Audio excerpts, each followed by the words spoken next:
Bonjour à toutes, bienvenue dans le podcast Prends ce qui te parle, le podcast pour les femmes qui veulent se mettre au centre de leur vie, faire d'elle une priorité.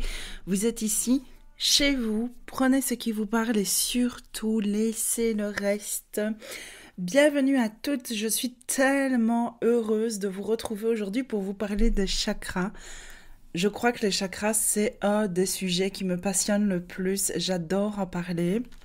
Seulement, je ne le fais pas souvent parce que je trouve que quand on parle des chakras, ça ouvre la porte à plein de choses qui deviennent beaucoup trop perchées pour moi, qui me dépassent. Après, vous savez que le podcast s'appelle « Prends ce qui te parle ». Donc, tout ce que je vais vous raconter ici, ne le prenez pas pour argent comptant et gardez bien vos croyances à vous si jamais je dis des choses pour lesquelles ça ne vibre pas avec vous. Mais en même temps, moi j'ai vraiment envie de faire cet épisode, je suis super contente de le faire parce qu'en fait, ça fait quand même partie intégrante du yoga. Chaque semaine, on travaille dessus pour les personnes qui viennent à mes cours. Quand je reçois des personnes en individuel, je ne le dis pas toujours, mais je les fais travailler sur leur chakra parce que c'est aussi une façon, je trouve, quand on comprend bien les chakras, c'est une façon de comprendre les gens. Et c'est vraiment une façon de pouvoir travailler sur soi et de faire du développement personnel parce que les chakras, ça représente des choses très concrètes. Même si à la base, c'est des centres énergétiques, mais vous allez voir qu'ils représentent des choses hyper concrètes. Alors, ce que je veux vous dire aussi, c'est que les chakras, c'est quelque chose En tout cas, tout le monde a déjà entendu le mot chakra, même si tout le monde ne comprend pas bien de quoi il s'agit. Il y a beaucoup de croyances autour de ça. Et c'est aussi quelque chose avec lequel on peut facilement faire du marketing. Si je vous parle de chakra, je suis sûre que là, vous voyez tout directement une silhouette avec les 7 points de couleur rouge, orange, jaune, vert, bleu, mauve. Les chakras, à la base, ils n'ont pas de couleur. C'est quelque chose qui a été... ou en tout cas, ils n'ont pas forcément ces couleurs-là. Les couleurs, c'est quelque chose qui a été mis beaucoup plus tard parce qu'on associe les couleurs aux fréquences et on va des fréquences les plus basses, premier chakra, aux fréquences les plus hautes, dernier chakra. Sauf que, on a mis en avant les 7 chakras principaux, mais normalement, on a vraiment des centaines de chakras à l'intérieur de nous. Voire même des milliers, puisqu'en fait, des chakras, c'est quoi? C'est des petits centres énergétiques. Et donc, dans le yoga, on dit qu'on a des nadis. Des nadis, c'est comme des méridiens. Tout le monde connaît beaucoup plus facilement le terme de méridien parce que tout le monde a entendu parler de la médecine chinoise. Tout le monde a entendu parler de la réflexologie plantaire, donc tout le monde connaît le terme méridien. Mais dans le yoga, ça ressemble un peu, si vous voulez, à cette théorie-là, mais c'est juste une autre philosophie, une autre approche, c'est des autres termes. Donc dans le yoga et l'ayurveda, on parle des nadis, et à chaque fois que des nadis se croisent, donc ces canaux énergétiques se croisent, on dit qu'il y a un petit centre énergétique et ça s'appelle un chakra. Donc selon les textes, voilà, on dit qu'on en a des centaines, voire des milliers, et ceux qui sont les plus connus, c'est les 7 principaux qui sont situés au niveau de la colonne vertébrale. Alors, il y en a qui parlent des 10 chakras, il y en a qui disent qu'on a même des chakras au-dessus de nous, qu'on a des chakras en dessous de nous, qu'on en a autour de nous. Bref, moi, je vais vous parler ici de ces 7 chakras principaux, mais ce que je veux vous dire, surtout pour commencer, c'est que donc, vu que c'est très visuel, ces 7 chakras avec les 7 couleurs, que chaque chakra a un symbole, etc. C'est joli. En fait, c'est joli. Et donc, on en fait des bijoux, on en fait des t-shirts, on en fait des tasses, on en fait un peu de tout, en fait, vous voyez. Et donc, c'est très facile de faire du commerce autour des chakras. Et à mon humble avis, vous en faites ce que vous voulez. Je pense qu'il y a beaucoup de conneries autour des chakras. Excusez-moi l'expression, mais je pense qu'il y a énormément de conneries autour des chakras avec des pierres, avec des trucs, mettez ça sur votre chakra, des senteurs, des huiles essentielles. Alors, on y reviendra après, mais ok, les huiles essentielles, si c'est par exemple Si on a une peur et que cette peur, elle est liée par exemple au premier chakra et qu'il y a une huile essentielle qui fait travailler sur la peur, ok.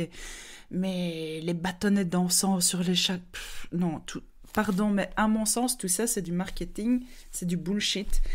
Et ça contribue au fait qu'il y a beaucoup de gens qui sont très très perchés et qui sont déconnectés de la réalité et qui pensent avoir des problèmes là où ils n'en ont pas et qui investiguent dans une mauvaise direction et plutôt que de les reconnecter à eux, ça les déconnecte d'eux et ça c'est quelque chose qui m'horripile. Et donc moi dans cet épisode j'ai envie de vous parler des chakras de façon bien plus concrète et de façon à vous faire comprendre que vous avez du pouvoir sur vous même sans rien acheter avec ce que vous avez sur vous. En tout cas, c'est ce que j'espère. Travailler sur soi, on le sait, c'est un travail de toute une vie. Mais en tout cas, les chakras, c'est une très belle porte d'entrée, vous allez voir. Donc, on va commencer par le premier chakra. Le premier chakra, Muladhara chakra, ça veut dire quoi? Ça veut dire que c'est le chakra de notre fondation. C'est le premier chakra qui se forme apparemment à l'intérieur de nous. Et donc, en fait, ce chakra, il représente quoi? Il représente notre personnalité profonde. C'est le premier, donc on va dire que c'est le plus grossier dans le sens où c'est le plus matériel, le plus concret, le plus palpable, puisqu'il représente vraiment qui on est. Il représente notre corps, il représente notre fondation, notre structure.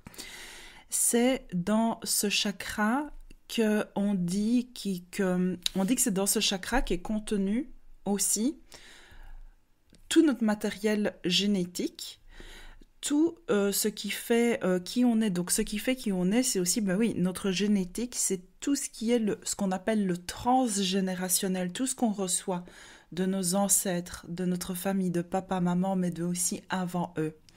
Vous savez que le yoga, c'est une pratique spirituelle qui croit à la réincarnation, etc. Donc si ça ne vous parle pas, vous prenez pas, vous savez bien.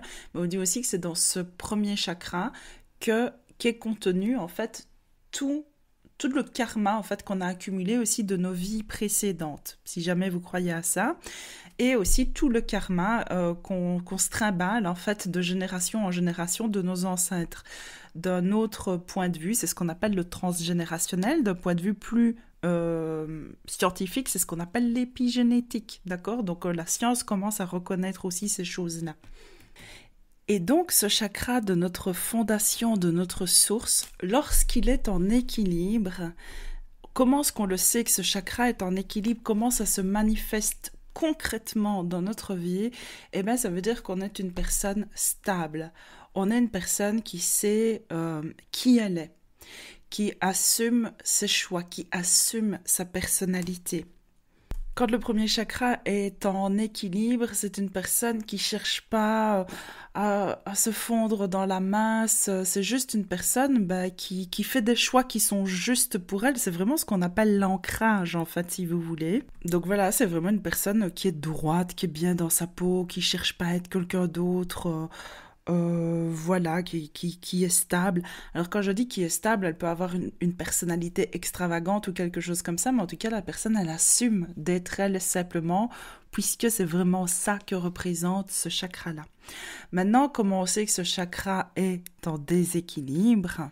En tout cas, dans le yoga, l'équilibre des chakras, c'est pas une question d'être ouvert ou d'être fermé, c'est une question donc de prana, d'énergie, hein, dans le yoga on appelle ça le prana, et on dit que soit il pourrait y avoir trop de prana dans ce chakra, soit pas assez de prana.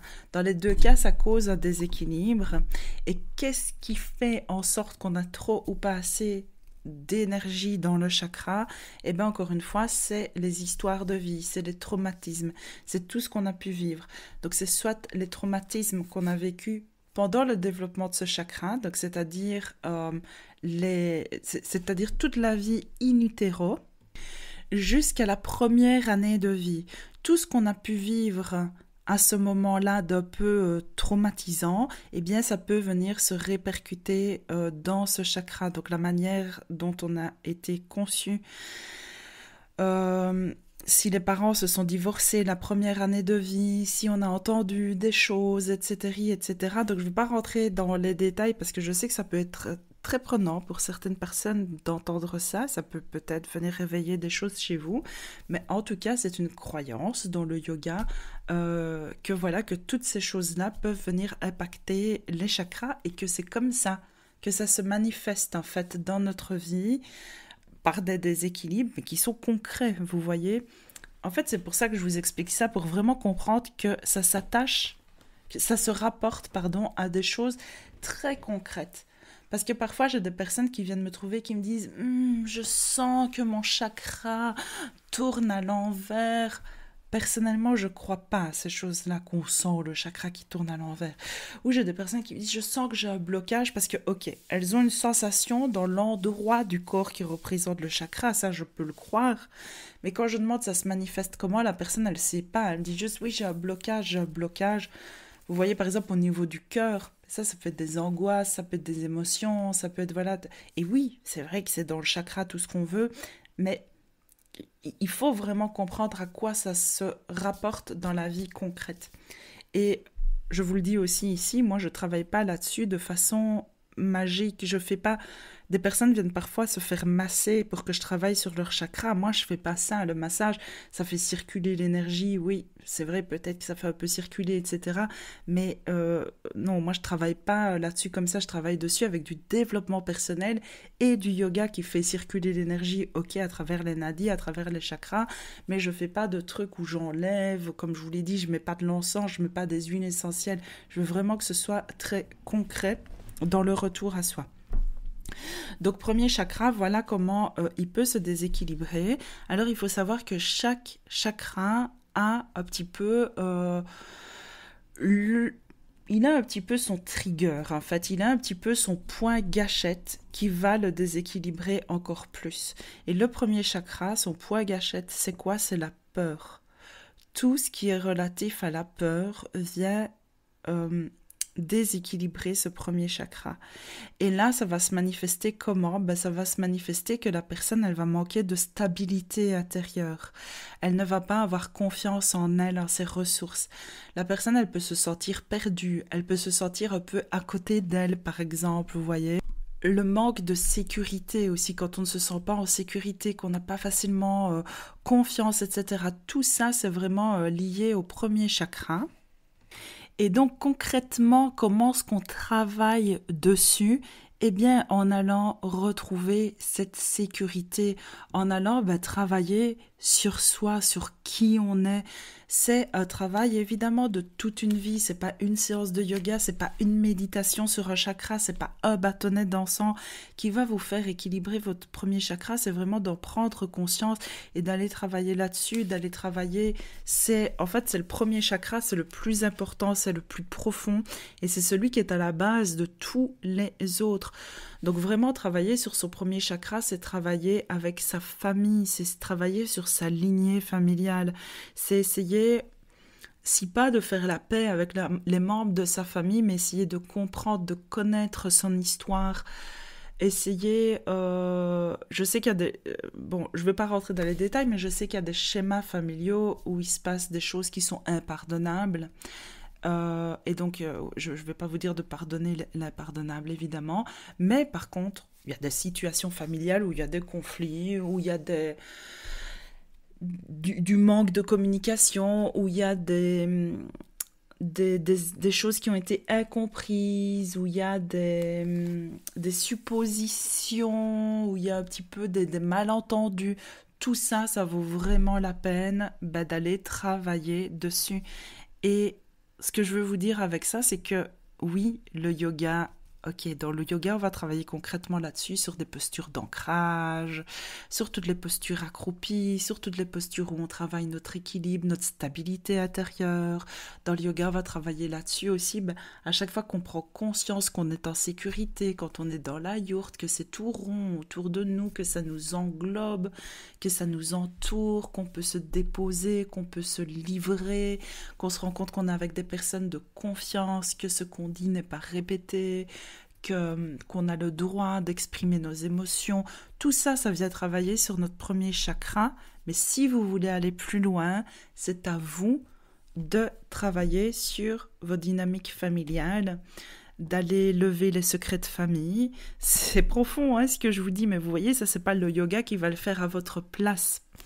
Mais le yoga va vous donner la force de le faire parce il va déjà vous aider à y voir plus clair par rapport à tout ça. Ça va vous donner un peu de stabilité intérieure, donc ça va déjà un peu rééquilibrer votre chakra. Mais ce qui va vraiment vous aider à guérir tout ça, si vous ressentez le déséquilibre du chakra, du genre vous êtes instable émotionnellement dans votre vie, vous avez du mal à vous engager, tout ça c'est premier chakra. Et c'est vraiment travailler profondément sur ces choses-là qui vont vous aider à le réguler, à le rééquilibrer concrètement de façon à ce que vous le ressentiez dans votre vie, dans votre quotidien. Évidemment, tout ça, ça se travaille aussi en thérapie avec toutes sortes de thérapeutes. Moi, de façon individuelle, j'aide aussi les personnes de façon beaucoup plus précise, évidemment, qu'au collectif, parce que là, on est centré sur la personne. Mais par exemple, dans mes accompagnements individuels, comme je vous l'ai dit, moi, je fais rien de magique. Je commence pas à faire j'enlève l'énergie de ton chakra et je t'en mets une autre. Non, mais je discute avec la personne. Oui, je peux lui donner une pratique de yoga qui va l'aider à se nettoyer, à se libérer dans ce sens, mais surtout, c'est avec une discussion et avec des conseils qui seront vraiment appropriés puisque ce sera personnalisé, mais c'est à la personne après de mettre en place des choses qui vont l'aider à travailler sur son chakra. J'espère que c'est un peu plus clair pour vous quand je vous l'explique comme ça. Je vais vous expliquer les autres chakras, hein, ne vous tracassez pas. Et donc ce premier chakra, son élément, vu que c'est le premier, je vous l'ai dit, c'est le plus grossier, c'est un peu le plus brut, son élément c'est la terre. Donc aussi tout ce qui se rapporte à la terre, forcément ça va aussi apporter de l'ancrage, ça va apporter de la sécurité à la personne. Donc on donne souvent des conseils aux personnes qui ont à déséquilibre du premier chakra, voilà, par exemple de marcher à pieds nus sur la terre, de travailler avec de l'argile, de faire des choses très concrètes, des choses qui ancrent, marcher dans la nature, toucher les arbres, tout ça. Mais encore une fois, je tiens à le préciser, ça ne sert à rien de faire ça si derrière, on ne va pas à la racine de ce qui cause ce déséquilibre. Vous voyez, c'est vraiment pour ça, moi, que j'aime associer le yoga à du développement personnel, parce que sinon, je trouve qu'on reste en surface, que soit on se perche dans des trucs un peu trop énergétiques où il n'y a pas de concret, soit on reste dans quelque chose où on essaye de se rassurer en se disant ah oui, je fais des trucs pour mon premier chakra, mais derrière, on va pas plus loin, vous voyez. Donc moi, j'aime bien que ce soit assez complet, mais toujours avec douceur, avec bienveillance, avec lenteur, et il n'y a jamais personne qui lève un blocage qui n'est pas prêt à lever. Voilà. Je ne veux pas rentrer dans tous les détails, le but c'est pas non plus de vous donner une formation, mais vraiment de vous aider à comprendre vos chakras et peut-être à vous donner quelques pistes si ça vous intéresse de mettre de la conscience là-dessus. Donc on arrive au deuxième chakra. Et ce chakra, la plupart des personnes l'associent souvent à la sexualité, à la sensualité. C'est très juste. Sauf que ce deuxième chakra, c'est la sensualité au sens beaucoup plus large. Donc il y a vraiment attrait à tous les sens, mais aussi à la notion de plaisir dans tous les sens. C'est pas que le plaisir sexuel, même s'il en fait partie, le plaisir charnel, etc. Mais c'est aussi vraiment le plaisir d'être soi, le plaisir de ressentir, le plaisir de manger, de goûter, d'entendre. C'est vraiment relatif à nos 5 sens, au fait de... C'est très lié aussi à la fluidité du mouvement, mais aussi la fluidité d'esprit. Son élément à ce chakra, c'est l'eau. Donc vous voyez, ça coule comme l'eau, c'est fluide, etc. Une personne qui a ce chakra en équilibre, on va voir que c'est une personne qui a beaucoup de joie. C'est une personne qui a beaucoup de jeu. Vous savez, une personne qui arrive à rire avec la vie, qui arrive à s'amuser. En fait, les personnes qui ont un deuxième chakra en équilibre, c'est des personnes, moi je les vois comme... elles ont toujours leur âme d'enfant, en fait, vous voyez. C'est vraiment des personnes qui ont beaucoup de pétillance, comme ça. Et au contraire, quand il y a des équilibres de ce chakra, alors ça peut être d'autres choses aussi, mais il y a souvent un peu de rigidité. Il y a un peu, on est parfois un peu psychorigide, on n'accepte pas facilement de se faire du bien. Alors, tout à l'heure, je vous disais que chaque chakra a un peu son trigger. Vous voyez son petit truc, quand on vient appuyer dessus, ça le déséquilibre. Ben, le deuxième chakra, c'est la culpabilité. Donc, vous voyez, quand il y a un déséquilibre de ce chakra, ben, c'est une personne qui culpabilise quand elle prend du temps pour elle, quand elle se fait du bien. Elle a envie parfois de faire certaines choses pour elle, pour son bien-être, pour se nourrir intellectuellement, émotionnellement, mentalement. Mais elle culpabilise, elle a l'impression qu'elle n'en a pas le droit, qu'elle doit passer après tout le monde. Tout ça, ça peut être lié en tout cas au deuxième chakra. C'est également énormément lié aux émotions. Donc la sensibilité, elle est toujours liée avec l'émotivité, hein. D'ailleurs, quand on est hypersensible, ben, on est souvent hyper émotif aussi. Pas toujours, mais souvent, c'est très très lié. Et donc, comment on va faire pour remettre de l'équilibre dans ce chakra? Au niveau du yoga, de la partie purement donc pratique, énergétique, faire circuler, ben, on va faire des mouvements en fluidité. C'est le fait d'être à l'écoute de soi, de ne pas dépasser ses limites, de ne pas forcer. Et c'est fou parce que j'observe évidemment les personnes qui viennent au cours et j'observe parfois ces choses-là par rapport au chakra chez les personnes. Alors, je ne vois pas leur chakra. Comme je vous dis, je ne vois pas les couleurs, mais par contre, je vois les comportements des personnes et ça me fait penser, tiens, il me semble que voilà, cette personne, ce chakra-là, ça lui ferait du bien. Voilà, j'ai des idées, vous voyez, pour aider la personne, mais je ne peux pas le faire en collectif, hein, mais enfin bref. Et souvent, les personnes qui ont, je vois en tout cas cette rigidité au niveau du deuxième chakra, elles ne se permettent pas, elles sont dures avec elles-mêmes, etc. Et je fais des pratiques de yoga. Et moi, je pense à cette personne, je me dis, cette séance-là, ça va lui faire du bien parce que j'installe un truc de fluidité, de mouvement, de jeu. Vous savez, dans ma tête, parfois, je vise un peu une personne dans une pratique de yoga, même si ça peut bénéficier au collectif. Et comme par hasard, cette personne-là, ben, elle rentre pas dedans, en fait, vous voyez. Et donc, vraiment, cette idée de pratiquer avec légèreté, d'être à l'écoute de soi, de mettre plutôt en place une compensation pour aller avec douceur dans la posture, ben, ces personnes-là, elles vont faire le contraire, elles vont pousser. Et c'est à ces personnes-là que je dois souvent aller dire, non, relâche, plie ton genou, respire, force pas. Ah oui, mais je veux étirer. Mais non, tu vas rien gagner à étirer. Mais enfin, bref, voilà, tout ça, c'est vraiment, ça peut être lié en tout cas au deuxième chakra. Et comment est-ce qu'on l'équilibre? Ben, en remettant du mouvement, de la fluidité, de la légèreté. Vous voyez, imaginez de l'eau, donc c'est vraiment, on remet quelque chose qui circule, qui coule, qui est fluide. Et puis ce qui va beaucoup aider ces personnes, donc autant je vous disais tout à l'heure, moi je ne travaille pas sur les chakras dans les massages, ou en tout cas pas directement, pas de manière hyper visible, mais par contre les personnes qui sentent que ça leur parle, ce que je suis en train de raconter du deuxième chakra, bah allez vous faire un massage à l'huile chaude, même aux huiles essentielles, par exemple, s'il y a des... Moi, je masse pas avec des huiles essentielles, mais il y a des massages aux huiles essentielles. Tout ça relatif au sens, retrouver vraiment ce contact avec la peau, cette douceur, et l'idée de se laisser faire. Bah, tout ça, ça va aider à rééquilibrer ce deuxième chakra, remettre du bien-être dans votre vie, remettre du soin, remettre du fun, vous permettre en fait, vous voyez, vous permettre la légèreté, vous permettre aussi les choses futiles. Il y a des personnes aussi comme ça qui veulent faire que des choses qui ont du sens et qui sont... comment vais-je dire? Il y a des personnes par exemple qui veulent pas du tout de choses superficielles ou matérialistes dans leur vie.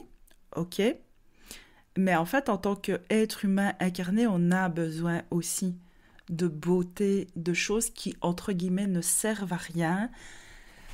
Fondamentalement, ça nous sert à rien pour être en vie, pour être maintenu en vie, mais sauf que la vie, ce n'est pas que de la survie, vous voyez. Donc on a aussi besoin de ces petits trucs qui, entre guillemets, ne servent à rien, mais qui viennent nourrir notre âme, qui viennent nourrir nos sens, qui émerveillent notre quotidien. Donc tout ça, ça va venir faire travailler sur votre deuxième chakra.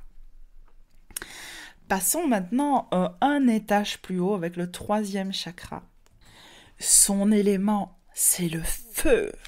Le feu qui nous permet d'agir, qui nous permet d'avancer, qui est lié vraiment à l'action.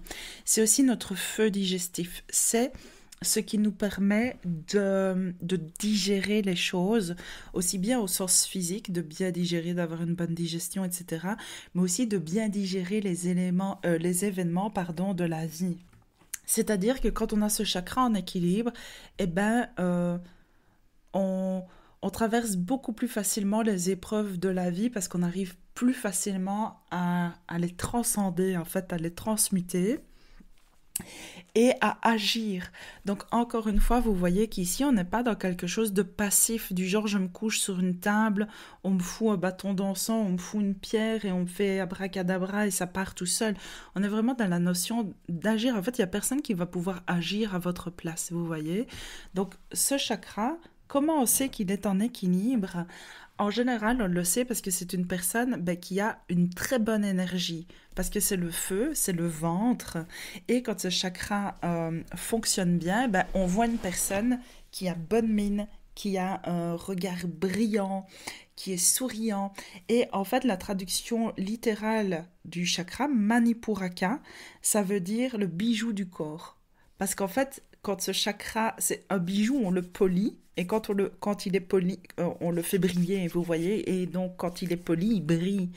Eh bien, c'est pareil, ce chakra, quand il est bien en équilibre, la personne, elle brille, vous voyez, c'est une personne solaire, une personne radieuse, etc. Donc tout ça, c'est vraiment une preuve que la personne, son chakra, il fonctionne bien. A contrario, quand ce chakra, il va pas bien, eh ben, soit c'est une personne qui va avoir trop de feu, et ça se manifeste comment?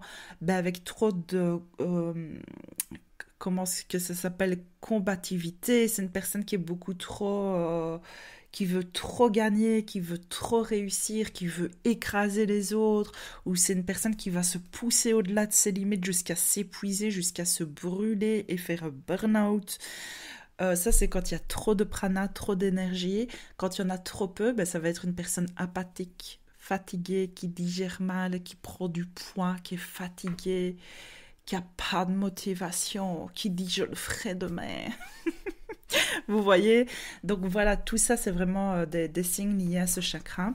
Donc, comment est-ce qu'on va le remettre en énergie, ce chakra-ci?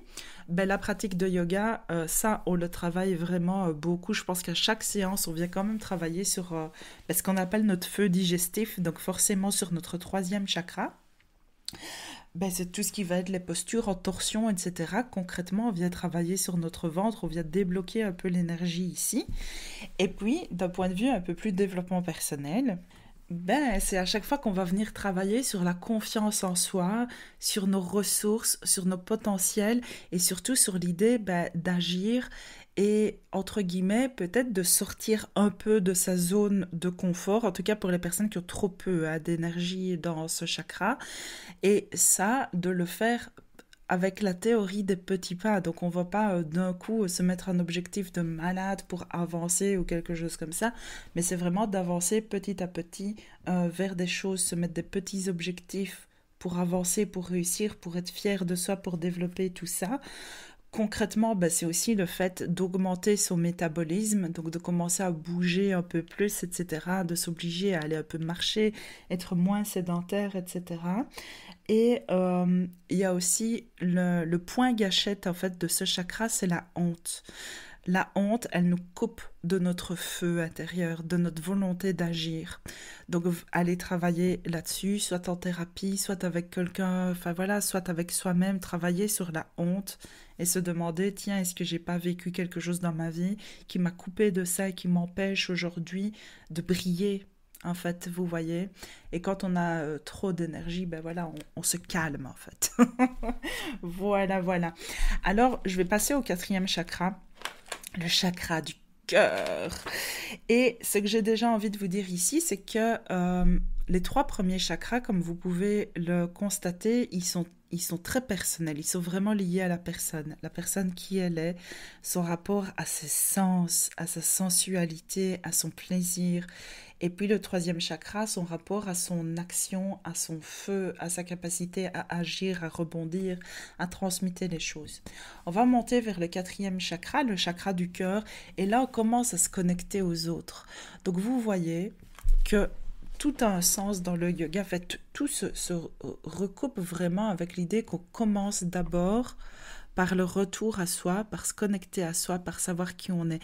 Et plus on travaille là-dessus, et c'est pas égoïste, c'est vraiment dans l'idée d'assainir ce lien à soi-même pour de plus en plus aller s'ouvrir vers les autres de façon saine. Parce qu'en fait, les chakras, la théorie des chakras, c'est vraiment que ça commence du bas vers le haut.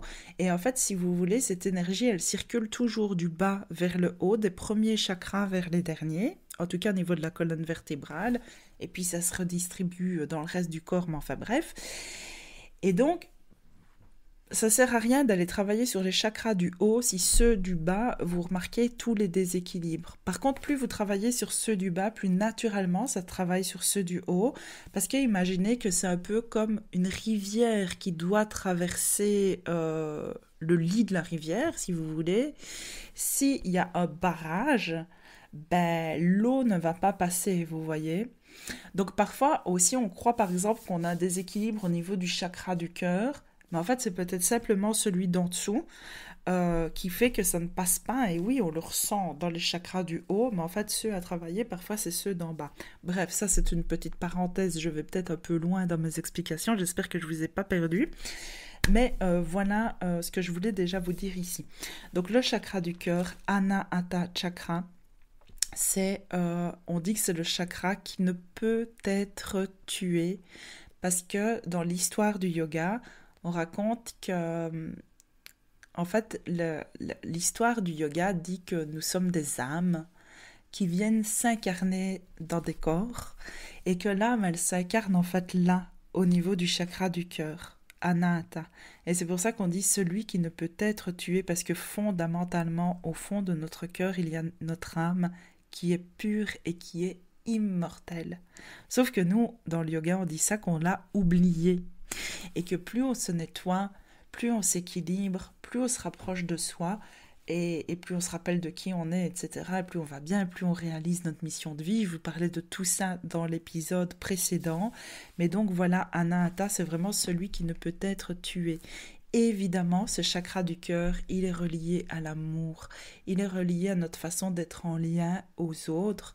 Il est relié à notre façon d'aimer, mais aussi notre façon d'être aimé.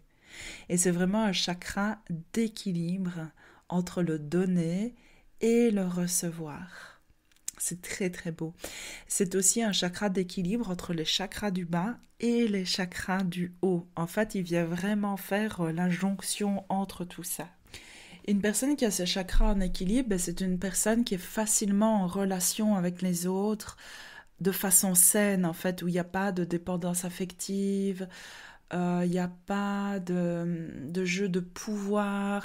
À la fois, c'est une personne qui aime sincèrement, mais qui arrive aussi à prendre ses distances ou à mettre ses limites facilement aussi, vous voyez. C'est une personne qui pardonne. Alors attention, pardonner, ça ne veut pas dire laisser faire, hein, on est bien d'accord. Mais voilà, tout ça, c'est vraiment... Enfin, moi, je rêve d'avoir un chakra du cœur en parfait équilibre, évidemment. Mais voilà, c'est vraiment... C'est un très, très beau chakra. À l'inverse, vous l'avez compris, quand il n'est pas en équilibre, voilà, il peut y avoir des problèmes de dépendance affective, de rancune, de rancœur, une difficulté à pardonner. Il peut y avoir un déséquilibre justement entre le donner et le recevoir, des personnes qui donnent tout aux autres, tout leur amour, tout. Et alors un jour, elles remarquent qu'on ne leur rend pas l'appareil, en fait, vous voyez, ça fait mal. Ou à l'inverse, il y a des personnes qui prennent, qui veulent prendre tout, qui donnent jamais rien, des trous noirs affectifs, des vampires énergétiques. Ça aussi, c'est un déséquilibre du chakra du cœur. En tout cas, on peut le comprendre comme ça. Alors son élément à ce chakra-là, c'est le vent. Donc là, on est vraiment en train de faire circuler. Donc comment on vient à l'équilibre oh là là, je commence à fatiguer. Comment on vient équilibrer ce chakra? avec le yoga, la partie purement énergétique, faire circuler les petits blocages, mettre l'énergie, etc.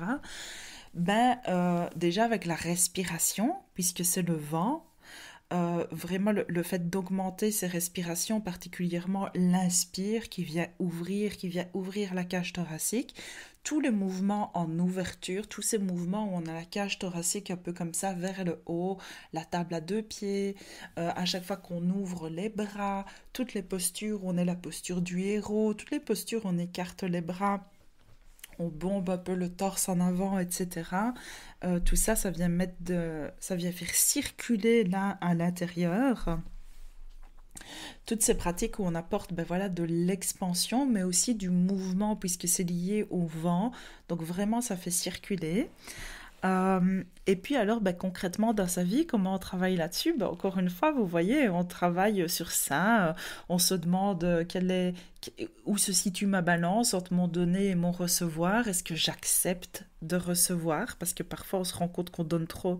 Évidemment, on a du mal à recevoir. Donc vraiment, c'est faire un travail par rapport à tout ça.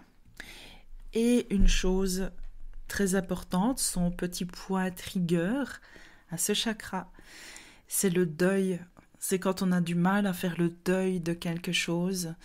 Ça peut être le deuil d'une personne qu'on a perdue, qui est décédée, mais ça peut être aussi le deuil d'une relation, le deuil d'une situation.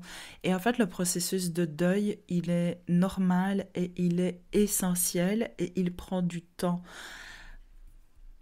Quand on perd une personne qui a été chère pour nous, ça prend du temps de traverser. Vous savez, vous avez déjà entendu parler des 7 étapes du deuil. C'est normal, on doit les traverser, ces étapes, pour arriver au point qu'on appelle, je crois, la résilience. Donc c'est le fait, on n'oublie pas la personne, on l'aime toujours, on gardera toujours une forme de petite tristesse par rapport à ça. Mais on a traversé toutes les étapes et en fait on finit par accepter, si vous voulez, la situation telle qu'elle est, même si ça fait toujours un petit pincement au cœur. Mais le deuil, il est important. Et il y a des personnes qui ne veulent pas faire leur deuil, qui fuient en fait cette situation de deuil et qui vont, vous savez, on le voit, enfin moi je l'ai déjà vu, des personnes qui fuient, qui se mettent dans un projet pour ne pas penser, pour ne pas ressentir.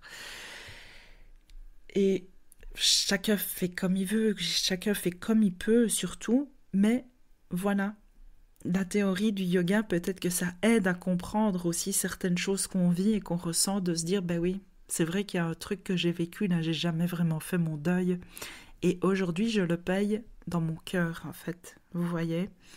Je sais que ça peut être un peu triste d'entendre ça, mais pourtant, quand on se libère de ça, mais c'est tellement beau après de pouvoir réouvrir son cœur.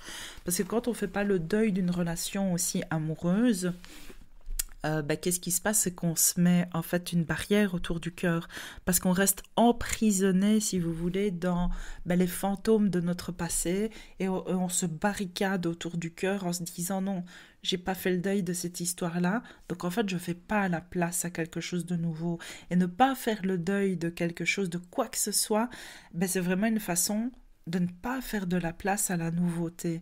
Faire le deuil, ça ne veut pas dire qu'on oublie, qu'on n'aime plus ou qu'on remplace quelqu'un. Ça veut juste dire qu'on fait de l'espace pour avancer à nouveau et accueillir de la nouveauté dans notre cœur et dans notre vie. Donc le penser comme ça, c'est vraiment très beau. Alors, j'espère que ça va. Désolée, 38 minutes, mais en même temps, c'est pas un épisode que je peux vous faire rapidement. J'espère vraiment que ça vous intéresse. On arrive au chakra de la gorge. Le chakra de la gorge, c'est celui qui nous permet de nous purifier. Parce que parler, s'exprimer, c'est ce qui nous permet de nous purifier. Et c'est ce qui veut dire Vishuddhi chakra, ça veut dire le chakra qui est pur, qui est purifié. Une personne qui a un chakra de la gorge en équilibre, c'est une personne qui s'exprime avec facilité. Alors ça ne veut pas forcément dire que c'est quelqu'un qui parle bien avec éloquence, c'est surtout l'idée d'exprimer facilement ce qu'elle ressent et qui elle est vraiment. Et peu importe si c'est pas dit avec des beaux mots ou avec une belle rhétorique, un chakra de la gorge en équilibre, c'est une personne qui arrive à dire ce qu'elle pense, à donner son avis, à exprimer ses ressentis. Attention que ça ne veut pas dire parler tout le temps ou parler pour rien dire ou donner son avis envers et contre tout. Ou vous savez, comme on voit beaucoup sur Facebook maintenant, des gens qui déchargent un peu leur haine, là, etc. Ça, c'est pas un chakra de la gorge en équilibre, au contraire. En fait, ça, c'est vraiment parler pour... Ça veut pas dire tout ce qu'on pense ou donner son avis quand on nous l'a pas demandé et que c'est pas pertinent, vous voyez. Le chakra de la gorge, c'est vraiment quelque chose de... c'est le chakra qui est pur. Donc en fait, tout ce qui sort à travers le chakra de la gorge en équilibre, c'est quelque chose qui est pur, c'est quelque chose qui a du sens et c'est quelque chose qui est vrai. Et vous voyez qu'il vient juste après le chakra du cœur. Donc forcément, plus le chakra du cœur il est en équilibre, et naturellement, le chakra de la gorge, ce qui sort à travers lui est pur aussi, est en équilibre. C'est aussi un chakra qui nous élève, parce que vraiment, quand notre chakra de la gorge est en équilibre et que justement, on ne parle pas pour rien dire, on ne parle pas pour nuire, et bien justement, ce chakra, il nous permet de nous élever, mais il permet aussi d'élever les autres, parce que vous savez à quel point, et ça rejoint tellement l'accord Toltec, vous savez, que votre parole soit impeccable. Pour moi, cet accord Toltec, il ne parle que du chakra de la gorge, en fait. Euh, notre parole, elle peut détruire, mais elle peut aussi guérir. Elle peut sauver, elle peut changer le monde en fait. Et plus notre parole se purifie et juste, a du sens, et plus elle a du poids, et plus elle peut avoir une action et une conséquence positive, et plus elle nous élève, mais elle élève aussi les autres. Donc c'est vraiment un très très beau chakra. Et vous voyez que plus on monte dans les chakras et plus on arrive vers des choses plus fines, euh, plus, plus légères. En fait, justement, lui, son élément, c'est l'espace. Et ce qui vient particulièrement le déséquilibrer, c'est le mensonge. Et oui, le mensonge qu'on subit, il peut venir déséquilibrer notre chakra de la gorge parce qu'après, vous savez, on a la voix coupée, on n'a plus confiance, on est déçu, on est trahi, etc. Mais aussi les mensonges qu'on émet, à chaque fois qu'on émet des mensonges, c'est tellement impur de mentir que ça déséquilibre notre chakra de la gorge.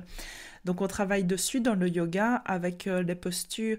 En fait, en général, dans le yoga, on travaille beaucoup sur les premiers chakras, comme je vous l'ai dit, c'est le plus important et plus on travaille dessus, plus ça monte. Alors moi, je suis quand même d'avis, je vous le dis ici, que faire juste du yoga pour travailler sur les chakras, je pense que ça ne suffit pas si on ne met pas de conscience dessus, comme je vous l'ai dit, et donc d'action et de développement personnel, etc. C'est pour ça que je vous raconte tout ça. Mais dans le yoga, par exemple, c'est les postures où on lève la tête. En fait, vous voyez, en fait, on vient ouvrir cette région-là entre le chakra du cœur et le chakra de la gorge. Donc, par exemple, il y a les postures qu'on fait à plat ventre sur le sol, le cobra, la sauterelle. Quand on fait, on l'a fait un peu l'année passée, le chameau, c'est quand on est à genoux et qu'on vient mettre les deux mains sur les talons, vous voyez, et qu'on lève comme ça le buste en haut et qu'on lève la tête, qu'on ouvre la gorge. Voilà, toutes ces postures-là, elles viennent travailler sur le chakra de la gorge. Dans le yoga, on travaille aussi très fort sur son chakra de la gorge quand on chante des mantras, quand on émet des vibrations, mais aussi quand on fait le cercle de paroles à la fin du cours et que chaque personne vient exprimer librement ce qu'elle a ressenti, ça fait travailler sur notre chakra de la gorge et on travaille très fort dessus quand on écoute les autres. Parce que oui, ce chakra de la gorge, il est lié au fait de s'exprimer, mais aussi au fait de pouvoir écouter, sans interrompre, sans jugement. Et dans notre vie, dans notre développement personnel, voilà, comme toujours, on vient travailler dessus en prenant conscience de notre façon de parler, en se rendant compte, qu'on n'a pas toujours été juste, sans pour autant se flageller ou se culpabiliser, mais vraiment se dire, j'ai raconté un peu des carabistouilles en fait là, oups. je le ferai plus. Vous voyez, en gros, c'est un petit peu ça. Ou de se rendre compte à chaque fois que notre parole n'était pas très juste, etc. Par exemple, il y a un exercice que je peux vous proposer à faire à l'écriture, c'est de vous demander quelle est la dernière fois où ma parole était vraiment juste et quelle est la dernière fois où ma parole n'était pas très juste. Prenez conscience de ça. Tout ça, ça met de la conscience sur soi et ça aide à travailler dessus. Le 6e chakra, Ajna chakra, c'est ce qu'on appelle le 3e œil, donc entre les 2 sourcils. Et là, on arrive vers quelque chose de beaucoup plus... En fait, là, on arrive sur l'intuition. Ce 6e chakra, Ajna chakra, il se trouve vraiment entre les 2 sourcils. Et en fait, on dit que c'est le 3e œil. On n'a pas vraiment un 3e œil, hein, d'accord? Mais c'est l'idée que cet œil-là, qui est invisible, ben justement, il voit ce qui est invisible. Il voit ce qu'on ne voit pas avec les yeux.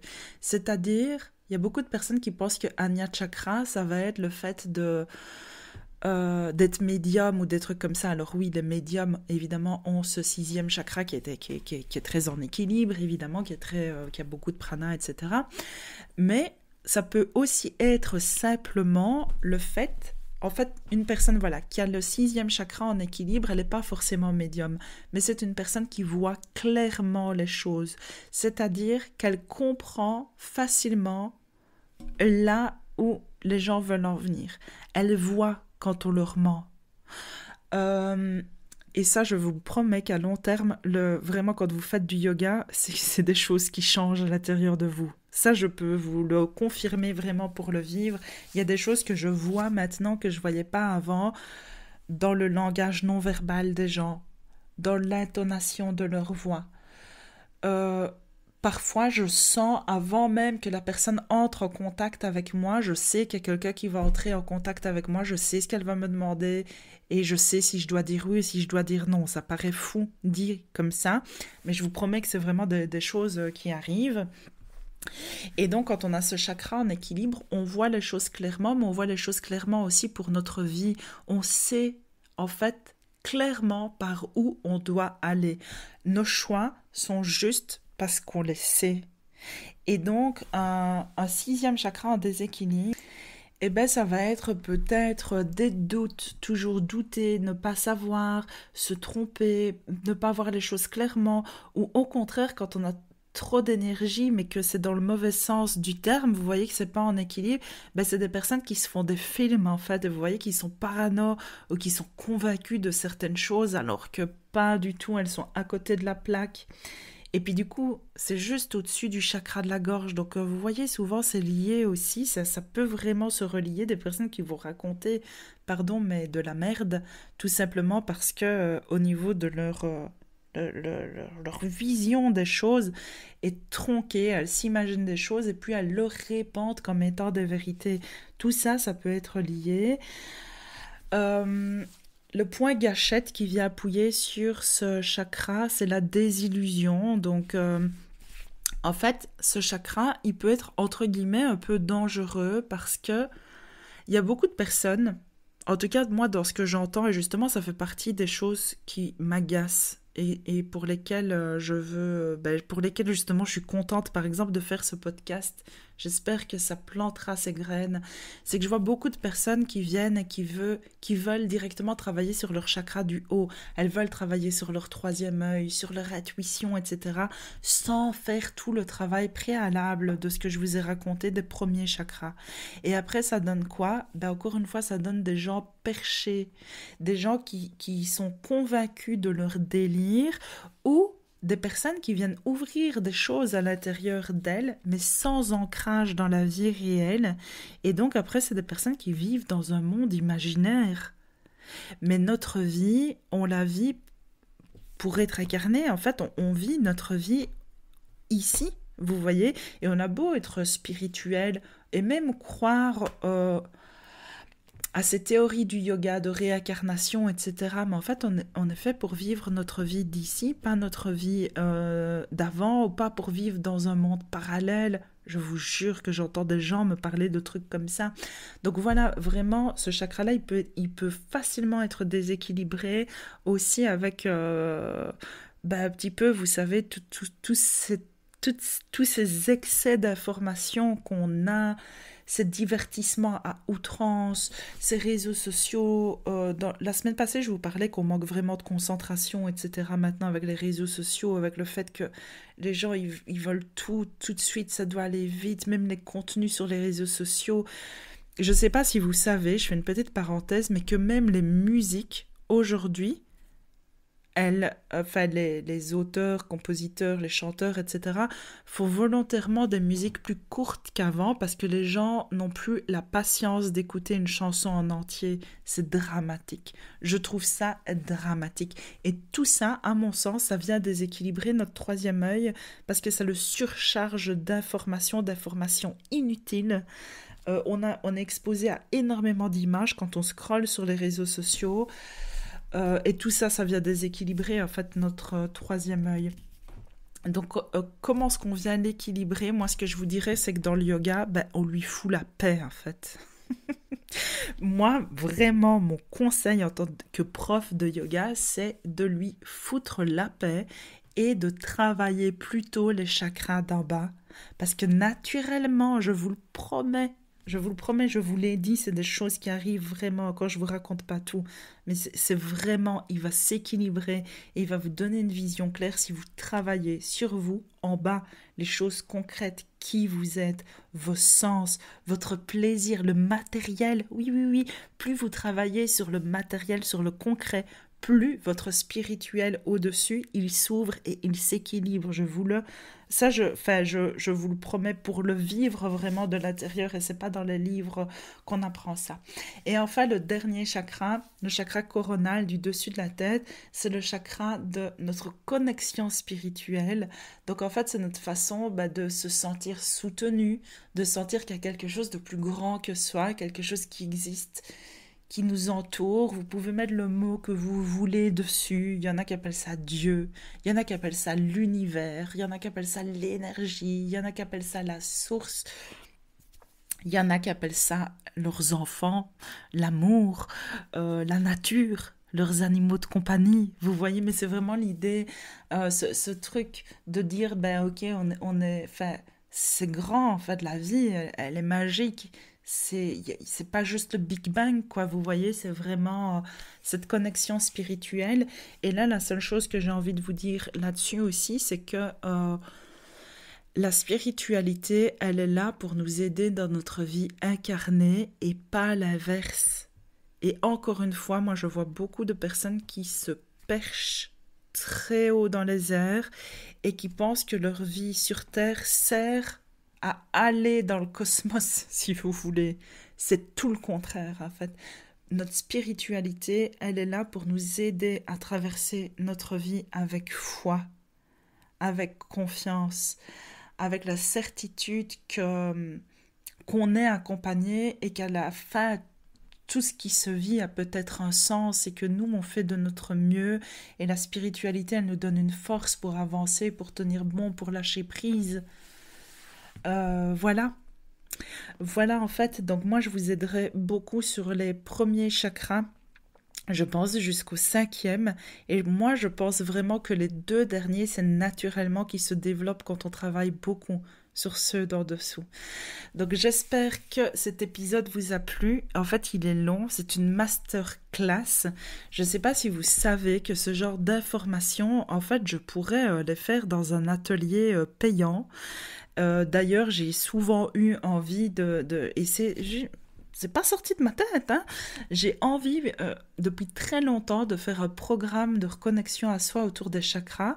Et puis finalement, j'ai fait mon programme Vivre qui était un peu plus particulier, mais c'est toujours à l'intérieur de moi cette envie de faire un programme un peu plus complet qui travaillerait à la fois avec du yoga et avec du développement personnel. Si ça vous intéresse, écoutez, faites-moi un petit message. Si j'ai de la demande, peut-être que je le mettrai. Mais en tout cas, je suis ravie d'avoir pu vous faire cet épisode, même s'il est long. J'espère que vous saurez l'apprécier à sa juste valeur. Je dis ça sans prétention, évidemment. Vous savez que le podcast s'appelle « Prends ce qui te parle ». Donc surtout, cet épisode, il a été très coloré de mon avis à moi. Alors évidemment, laissez bien de côté tout ce qui ne vous parle pas et gardez vos croyances à vous, vos habitudes à vous. Si vous aimez les couleurs, l'encens, l'huile essentielle et les trucs abracadabra, faites-le. Si vous n'avez pas envie de travailler sur vous, ne le faites pas. Et chacun est libre et voilà que ceci puisse être juste une petite source d'inspiration.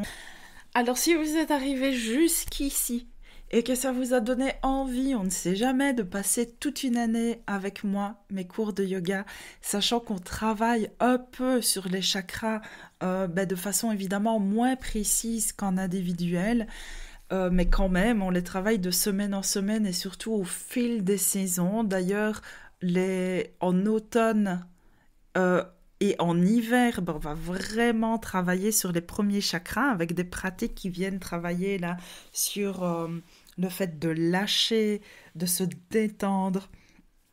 Et puis tout doucement, on vient réveiller le feu au printemps, donc on travaille sur le 3e chakra.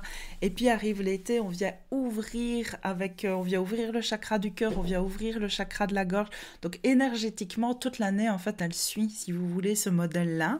Même si je n'en parle pas à chaque séance, il reste quelques places. Je vous mets toujours, je vous mets les liens en description.